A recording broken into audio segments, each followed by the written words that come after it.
everyone, welcome to another day of Craftmas. Today we'll be making a gingerbread and Christmas movie sign, so let's get to crafting.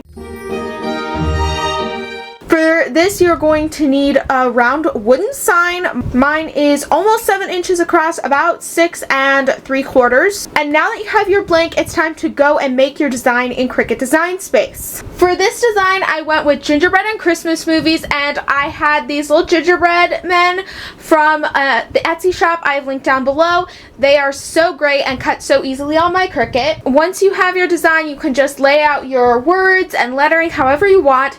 And I'm using the font Balin from Maker's Gonna Learn as my script font. My wooden disc, it's about 6 3/4, so I inserted a circle that is 6 1/4 so that I could just align my design perfectly.